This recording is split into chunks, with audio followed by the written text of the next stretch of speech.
ठीक आहे. शब्दांच्या एकूण 8 जाती आहेत. किती जाती आहेत? 8 जाती आहेत. त्या 8 जातींपैकी पहिल्या 7 जाती आपण शिकलेलो आहोत. पहिल्या 7 जाती कोणत्या कोणत्या आहेत सांगा? नाम, सर्वनाम, विशेषण, क्रियापद, क्रिया विशेषण अव्यय, शब्दयोगी अव्यय आणि उभयान्वयी अव्यय. इथपर्यंत आपण शिकलेलो आहे. आणि शेवटची 8वी जी जात आहे ती केवल प्रयोगी अव्यय. आता ही केवल प्रयोगी अव्यय म्हणजे काय बघा. आपल्या मनातील एखादी उत्कट भावना उत्स्फूर्तपणे व्यक्त करणाऱ्या उद्गारवाचक अव्ययाला केवल प्रयोगी अव्यय असे म्हणतात. आणखी पुढे काय म्हटलेलं बघा. केवल प्रयोगी अव्यय वाक्याचे भाग नसतात. ते केवळ वापरायचे म्हणून वापरले जातात. म्हणजे वाक्य मोठं बोलावंच असं काही नाही. नुसतं तुम्ही अरे बापरे किंवा अरे रे असं जरी म्हटलं तरी पुढचा तो समजून जातो त्याच्या भावना. पुढे बघा. परंतु त्यांच्यामुळे भाषेला शोभा प्राप्त होते. याच्यामुळे काय होतंय? भाषेला शोभा प्राप्त होते. यांना विभक्तीचे प्रत्यय लागत नाही. एखादा केवल प्रयोगी अव्यय घ्या, त्याला एखादा विभक्तीचा प्रत्यय तुम्ही लावू शकताय का? नाही लावू शकत. नामाला तुम्ही विभक्तीचा प्रत्यय लावू शकताय. राम आहे, राम हे नाम आहे, रामाला. तो हे सर्वनाम आहे, त्याला. हे तुम्ही विभक्तीचे प्रत्यय बाकीच्या अव्ययांना किंवा बाकीच्या यांना तुम्ही काय करू शकता? विभक्तीचे प्रत्यय लावू शकताय. पण केवल प्रयोगी अव्ययांना विभक्तीचे प्रत्यय लावू शकत नाही.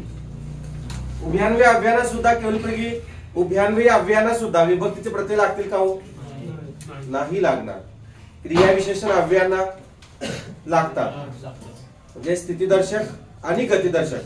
स्थितीदर्शक क्रिया विशेषण अव्ययाचे गतिदर्शक क्रिया विशेषण अव्ययाच्या रूपमध्ये रूपांतर करताना आपल्याला पंचमी विभक्तीचे प्रत्यय लावावे लागतात. बरोबर आहे ना?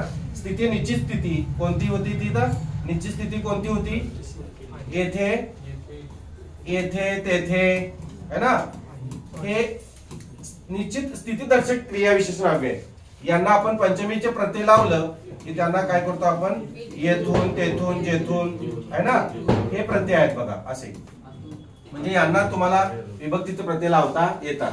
क्रिया विशेषण अव्ययाला. शब्दयोगी अव्ययाला सुद्धा विभक्तीचे प्रत्यय लावता येतात. उभयान्वयी अव्यय आणि केवल प्रयोगी अव्यय यांना विभक्तीचे प्रत्यय लागत नाही.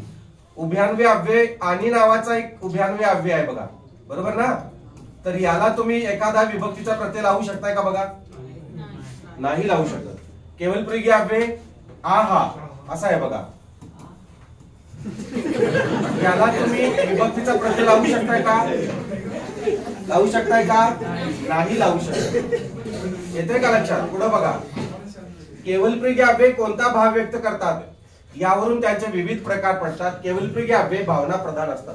व्याकरणाच्या दृष्टीने त्यांच्या पुढे येणाऱ्या वाक्याशी त्यांचा काहीही संबंध नसतो. एक एक उद्गार म्हणजे एक एक वाक्यच असतं. लक्षात घ्या. आपण म्हटलं ना की एखादा साप समोर आला किंवा काहीतरी असा अपघात वगैरे घडला किंवा आश्चर्यकारक असं समोर काहीतरी आपल्या घडलं तर आपण त्या पद्धतीनेच काय करतो? उद्गार व्यक्त करतो. बरोबर का? का वेगवेगळे उद्गार व्यक्त करतो? उद्गार जे असतात ते आपण ठरवून व्यक्त करत नाही. म्हणजे केवल प्रयोगी अव्यय हे भावनेचे उद्गार असतात. ही कोणी योजून किंवा ठरवून काय करत नाहीत? बोलत नाही. आता एखादा नापास झालेला आहे तर तो नापास झाला असताना आपण काय करतो? वा वा म्हणतो. तुझ्या आजानं म्हणलं होतं अरे रे बिचारा नापास झाला असंच म्हणणार ना आपण. अरे रे बिचारा नापास झाला का? वा वा बिचारा नापास झाला असं म्हणतो का आपण? नाही म्हणत. समजा एखादा घाणेड्या हाताने तुम्हाला पेढा द्यायला आलेला आहे, घाणेड्या हाताने, तर तुम्ही तो स्वीकारणार का? तुम्ही त्या क्षणी काय म्हणणार? शी किती घाणेडे हात आहे तुझे, वा वा तुझे घाणेडे हात आहेत, दे मला पेढा असं म्हणाल? नाही म्हणणार. म्हणजे ती भावना जी आहे ती त्या क्षणी अव्यक्तपणे काय होते? व्यक्त होते. लक्षात घ्या. म्हणजे कशी? डायरेक्ट उत्स्फूर्तपणे बाहेर येते. ती योजून किंवा ठरवून बाहेर येत नाही. लक्षात घ्या. आणि मग यावरून केवल प्रयोगी अव्ययाचे जे प्रकार आहेत बघा, कोणकोणते प्रकार आहेत आपण ते पाहूया. पहिला प्रकार कोणता आहे बघा? हर्षदर्शक. आता हर्ष म्हणजे काय रे? आनंद. जेव्हा तुम्हाला आनंद होतो तेव्हा मात्र हे उद्गार येतात बाहेर. कोणकोणते आहेत बघा ते? वा वा वा, आहा आहा, हो हो आहा, आहा किती रमणीय आहे हा परिसर. एखादा परिसर रमणीय आहे तेव्हा तुम्ही त्या रमणीय परिसराला पाहून काय म्हणणार? शी किती रमणीय परिसर बाबा असं म्हणणार का? नाही. अरे रे किती रमणीय परिसर असं म्हणणार नाही म्हणणार. हा हा हा किती रमणीय आहे हा परिसर महाद्वार रोड. वा वा बरं झालं भारतानं मॅच जिंकली. भारतानं मॅच जिंकल्याचा आपल्याला आनंद आहे का? आपण अरे रे भारतानं मॅच जिंकली असं म्हणतो का? नाही. वा वा बरं झालं भारतानं मॅच जिंकली. म्हणजे जेव्हा तुम्हाला आनंद होतो तेव्हा मात्र हेच उद्गार काय होतात बाहेर येतात. लक्षात घ्या. म्हणजे हर्षदर्शक केवल प्रिय आवे हे एवढेच आहेत बघा. वा वा वा आहा आहा असं. पुढे बघा. आता शोक. शोक म्हणजे काय रे? शोक म्हणजे दुःख. जेव्हा तुम्हाला दुःख होते लक्षात ठेवा इथं लिहून ठेवा. शोक म्हणजे दुःख. शोक या शब्दाचा अर्थ काय आहे? दुःख. शोक म्हणजे दुःख. जेव्हा आपल्याला दुःख होतं तेव्हा मात्र हेच उद्गार आपल्या मनातून आपल्या तोंडातून बाहेर येतात बघा. अरे रे हाय हाय हाय आई ग अग आई देवा रे शिव शिव हर हर राम राम अग ग आई आई चुक चुक. आता हे चुकचुक कसं आहे ते मी तुम्हाला दाखवतो. आता एक जण नापास झालेला आहे तर नापास झाला असता कसं म्हणतो आपण? अरे रे बिचारा नापास झाला म्हणतो की नाही? हा. पुढे बघा. अंग दुखत आहे तुमचं तर त्यावेळेला कोणती भावना व्यक्त होते बघा. कसं? ऐक खूप दुखतंय अंग असं म्हणता? वा वा बरं झालं अंग दुखतंय असं म्हणता का? नाही म्हणत बघा. बाबा गावाला गेल्याचं दुःख मुलाला आहे. बाबा गावाला गेल्याचं कसं? बाबा गावाला गेले मला नाही गेले एकटेच गेले. काटा लागल्याचं दुःख. काटा लागल्याचं दुःख कुठे? या विभागाला स्त्री महिला विभागाला. कसं काटा लागल्याचं दुःख कसं? काटा लागला. समजा पुरुषाला असा काटा लागला आणि एखादा विद्यार्थी किंवा एखादा मित्र सूर्याचा किंवा याचा स्त्रीचा मित्र म्हटला काटा लागला थांबणारी स्त्री. तर स्त्री काय करेल?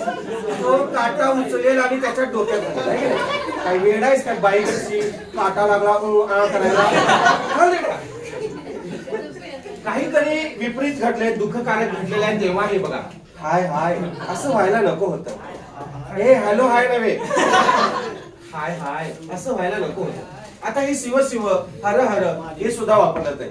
शिव शिव हर हर एखाद्या मैताच्या ठिकाणी किंवा काहीतरी अशुभ घडलेला आहे किंवा दुःखकारक घडलेला आहे तेव्हा मात्र असं म्हणतात. एखाद्या बायका बघा लहान म्हणजे काहीतरी मुलाच्या बाबतीत प्रसंग घडला किंवा तुमच्या आमच्या बाबतीत प्रसंग घडला तर आपल्या आजी म्हणा किंवा आपली आई असंच म्हणतात अगं ग असं व्हायला नको होतं ग अगं ग आई आई असं करतात बघा. आता हे चुकचुक कसं करतात?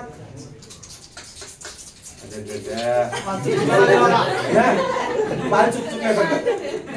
अगं ग ग असं करतात बघा है ना. आई आई हाय अरे रे समजलं? पुढे बघा. आता आश्चर्यकारक. आश्चर्य कसं व्यक्त करता तुम्ही? आश्चर्य कसं व्यक्त करता? कसं? हो हो अब्ब बापरे अरेच्या चकचक अरे वा ओच्या अरे. आता बघा एखाद्यानं चेंडू असा टोलवलेला आहे आणि मग आपल्याला आश्चर्य वाटतंय. राहुल द्रविड कधीच षटकार मारत नव्हता. एक दिवसच फक्त त्याने षटकार मारला. काय चेंडू टोलवलास? कॉमेंटेटर आश्चर्य. काय चेंडू टोलवलास? अरेच्या मामी पण आले वाटतं इकडं. कायम मामाच बुलेट घेऊन येतो आणि मग कधी मामी येत नाही आणि एक दिवस मामी आल्याचं आश्चर्य. अरेच्या मामी पण आले वाटतं आज. मामी आली की पोरगी पण येत्या. उंच मनोरा पाहून त्याला आश्चर्य वाटते. अब्ब किती उंच मनोरा हा. गण्याचा मित्र अमेरिकेहून आला होता. गण्याचा मित्र अमेरिकेहून आला आणि त्याला भारत फिरायचा होता. मग तो मित्र म्हणला अरे गण्या तुझा भारत विविधतेने नटलेला आहे म्हणे चल जरा मला दाखव. गण्या म्हटला व्हाय नॉट शो. गण्या घेऊन गेला. पहिल्यांदा गण्या घेऊन गेला ताजमहल दाखवायला. ताजमहल बघितल्यावर तो अमेरिकेचा मित्र एवढा आश्चर्यचकित झाला. ओ व्हॉट अ वंडरफुल. किती छान. कोणी बांधला रे? किती दिवस लागले रे? अमेरिकेचा मित्र म्हणतो. तेव्हा गण्या म्हणतो कोणीतरी शहाजहान होता त्याने त्याच्या पत्नीच्या स्मरणार्थ बांधलेला आहे. 2-3 वर्ष लागली. कसलं म्हणला भिकार तंत्रज्ञान. आमच्या इथे 4-5 महिन्यात बांधून काढतात.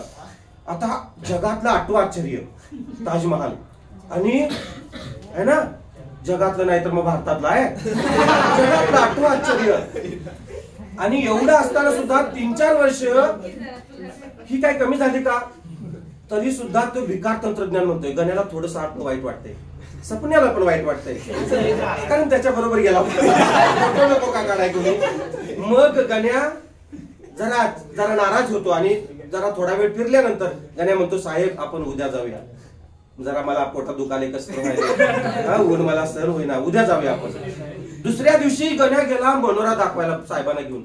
साहेबांनी मनोरा बघितला, साहेबांची टोपी खाली पडली. अरे केवढं उंच रे, म्हणजे काल का दाखवायनीस? हे काल गण्या म्हणते हे काल नव्हतंच. आणि म्हणजे एका रात्रीच बांधून काढला. म्हणजे एवढी हुशार आपल्या तो. अब्बो एवढा उंच मनोरा, हो काय सुंदर कार आहे ही, ओ व्हॉट अ वंडरफुल कार. हो आश्चर्यकारक. एखादी कार तुम्ही आलिशान कार बघितली, आपल्याला कसं वाटतंय, शी बाबा असं वाटतंय का? वाटतंय का असं? नाही. ओ वाव वंडरफुल कार, काय सुंदर कार आहे ती. हा किती सुंदर देखावा आहे. तुम्ही देखावे बघायला जाता बघा गणपतीचे, हा किती सुंदर देखावा आहे. आमच्या मित्रांना असं कॉलरला धरून आणायला लागतंय, कारण ते देखावे बघत राहिलेले असतात. आम्ही देखावा बघतो आणि पुढे जातो, आणि हे सजीव देखावे बघतात. पुढे बघा, अरे वा काय सुरेख गायलास तू. हा बाथरूम सिंगर असतो, एक दिवस एवढं छान गातो आणि मग लोक आश्चर्यकारक होतात, अरे वा किती सुंदर गायलास तू असं. पुढे बघा, हे कसं रे, चुकचुक काय दृश्य घेतली त्या सिनेमात, हे कसं दाखवा. आता बघा, काही माणसांचं गाव हे त्यांचं विश्वास नाही, बरोबर आहे का? म्हणजे जन्माला तिथंच येतात आणि ती मरतात सुद्धा तिथंच. फार फार तर ती तालुक्याला गेलेली असतात, फार फार तर ती जिल्ह्याच्या ठिकाणी गेलेली असतात. त्यांनी परराज्य बघितलेलं नसतं, त्यांनी एखादा परदेश बघितला नसतो, एखादं निसर्गरम्य असं रमणीय असं वातावरण असलेलं एखादं थंडावीचं ठिकाण म्हणा किंवा प्रेक्षणीय स्थळ बघितलेलं नसतं, कारण ती गरीब घराण्यात जन्माला आलेली असतात. आणि मग ती मोठी मोठी होतील, म्हातारी होतील, तसे त्यांना एखादं टीव्हीवरील दृश्य बघून किंवा असं काहीतरी एखाद्या सिनेमात दृश्य बघून ती आश्चर्यचकित होतात. आणि मग ते एवढे चकित होतात की स्वतःही बघतात आणि दुसऱ्यालाही बोलवतात.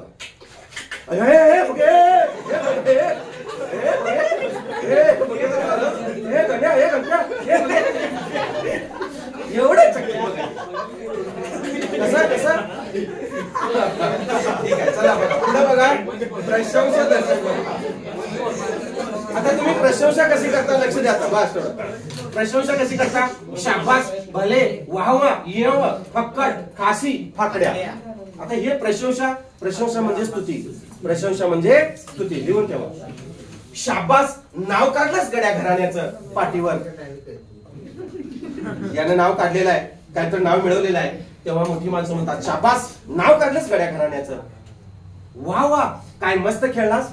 हा कधीच मस्त खेळत नाही, पण एक दिवस मस्त खेळला म्हणून त्याची प्रशंसा चाललेली आहे, स्तुती चाललेली आहे. भले काही का असना, देशात नाव मिळवलेच सोन्या. त्या सोन्यानं देशात नाव मिळवलेलं आहे. आणि मग ती लोक, मोठी लोक त्याला काय करायला लागले, सांत्वन करायला लागले, त्याचं सांत्वन प्रशंसा करायला लागलेली आहे. भले काही का असना, देशात नाव मिळवले सोन्या. फाकड्या चांगलं गुण मिळवलंस, असं कोण म्हणते हे? फाकड्या चांगलं गुण मिळवलंस, कोण म्हणते हे? आजोबा म्हणतात बघा, आजी आजोबा है ना, मोठी बुजुर्ग लोक. चांगलं गुण मिळवलंस की ते कॉंग्रॅच्युलेशन म्हणतात का? नाही. फाकड्या चांगलं गुण मिळवलंस. फाकड्या हा शब्द लक्षात घ्या. हे पोलीस भरतीला आलेलं वाक्य बघा. गौरव, तू खासी जिरवलीस तुझ्या मित्रांची. गौरवला लोक नावं ठेवतात, गौरव सारखा नापास होतो. मग एक दिवस मात्र गौरवने चांगला अभ्यास केला आणि गौरव काय झाला, पास झाला. आणि मग इतर लोक त्याची प्रशंसा करायला लागली, त्याचं बॅनर लागलं, गावातली सगळी लोक त्याची स्तुती करायला लागले, प्रशंसा करायला लागले. गौरव, तू खासी जिरवलीस तुझ्या मित्रांची जिरली. आता गौरवचं काय लागलं, पोस्टर लागलं. इथे लक्षात, प्रशंसा. पुढे बघा, संमती दर्शक. संमती कशी दर्शवतो आपण? त्याला अनुमोदन द्योतक असं म्हणतो. एखाद्याला तुम्ही घरात येऊ का, मे आय कमिन सर किंवा मे आय कमिन असं विचारता, मग तो अनुमती देतो, त्यालाच संमती दर्शक म्हणायचं. ठीक, जी हा, जी, बराय, अच्छा, हो, होय, हा, असं बघा. ठीक आहे, करेन मी ते काम सर्व. काहीतरी काम करायला सांगायला लागलेले आहेत, मग तो काय म्हणतो, ओके. तुम्ही ओके म्हणता बघा, ओके म्हणता ना, ओके, करेन मी ते काम करणं सर्व. ठीक आहे, करेन मी ते काम पूर्ण. जी महाराज, कार्य पूर्ण झालंच म्हणून समजा. महाराज मावळ्यांना काम सांगायला लागले आणि लोक, मावळे लगेच होकार देतात, जी महाराज. त्यावेळेला ती लोक ठीक आहे ओके ओके म्हणत नव्हते. आपण काहीतरी काम सांगितलं तुम्ही काय म्हणता ओके सर ओके, त्यावेळेला ती ओके म्हणत होती. जी महाराज असं मुजरा वगैरे करायचा, जी महाराज कार्य पूर्ण झालंच म्हणून समजा. त्याच्या लक्षात पुढे बघा. अच्छा ऐकेन मी तुमचं सर्व. मी म्हटलं तुम्हाला की तुम्ही माझं ऐकणार का, तर तुम्ही काय म्हणणार संमती दर्शवणार. अच्छा ऐकेन मी तुमचं सर्व. हो हा चालेल ना, तुम्ही केव्हाही या आमच्याकडे. आम्ही तुमच्याकडे येऊ का माळावर. तेव्हा मग तो संमती दर्शवतो. हो हा चालेल ना, तुम्ही केव्हाही या आमच्याकडे. बरं आहे राहीन मी थोडे दिवस त्यांच्याकडे. थोरला म्हणतो जरा आईला, आई अगं आम्ही जरा अमेरिकेला चाललोय आणि जरा तू धाकट्याकडे राहशील का. तर आई संमती दर्शवते. बरं आहे राहील मी थोडे दिवस त्यांच्याकडे. धाकटं जरा बेन जरा असते है की नाही. मग ती आई राहत नाही, थोरल्याकडेच राहते म्हणून. पुढे बघा. आता विरोध दर्शक. विरोध कसा करता तुम्ही. लात घालता का नाही बघा. छे छट हट छे छे असं आहे. छे मी तसं म्हणालोच नाही. एखादा काहीतरी असं म्हणालेला असतो आणि मग आपण म्हणतो तू तसं म्हणालास, तर तो म्हणतो छे मी तसं कुठं म्हणलोय, मी तसं म्हणालोच नाही, छे मी तसं म्हणालोच नाही. विरोध करतोय. हा म्हणतोय नाही तू तसं म्हणालास, आणि त्याच्या म्हणण्याला काय म्हणतोय हा विरोध करतोय. छे मी तसं कुठं म्हणलोय, मी तसं म्हणालोच नाही. छट असलं काम मी करत नाही. एखाद्याला तुम्ही अपवर्तन करायला लावता, अपकाम चुकीचं काम करायला लावता, तर तो काय म्हणतो छट असलं काम मी करत नाही. म्हणजे त्या कामाला तुमच्या तो प्रतिकार करतोय, विरोध करतोय. पुढे बघा. आता आई काय करते, लाडू आणि चकल्या केलेल्या असतात. एकाला लाडू देते आणि एकाला चकल्या देते. आणि ज्याला लाडू आवडत नाही त्यालाच आईने चुकून काय केला लाडू दिला. तर ती पोरग काय म्हणते बघा, मी नाही लाडू खाणार, तो सपन्याला चकल्या दिल्या मला लाडू दिल्या है ना. मी नाही लाडू खाणार, तो लाडवाला विरोध करते. हट मला हे मान्य नाही. कोणीतरी अमान्य गोष्टी मान्य करायला सांगताय त्यालाही विरोध करतात. काय हट मला हे मान्य नाही असं. हे बघा काहीतरी अशी गोष्टी तुम्ही एखाद्याला सांगितल्या की तो काय म्हणतो हे कदापि शक्य होणार नाही असं करतात बघा. आता हे कसं रे, सर तिकडं तोंड दाखवू नको मला.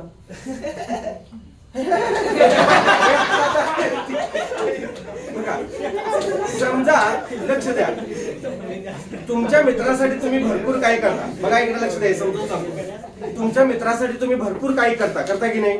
पण एखाद्या वेळेस तुमचं काम असलं की तो मित्र तुमच्या कामी येत नाही. आज सांगितलं तरी तो करत नाही, उद्या सांगितलं, 3 दिवस सांगितलं, 4-4थ्या दिवशी सांगितलं तरी तो काही काम करायला तयार नाही. मग तुमचं तुम्हीच ते काम निपटून घेता आणि हा मग 4-5, 5व्या 6व्या दिवशी हा याला आता वाटलेला आहे बाबा माझा मित्र चिडलेला आहे. मग 5-6 दिवसांनी हा काय करतो, तुमच्या तोंडासमोर बरोबर येतो. तेव्हा तुम्ही काय करता,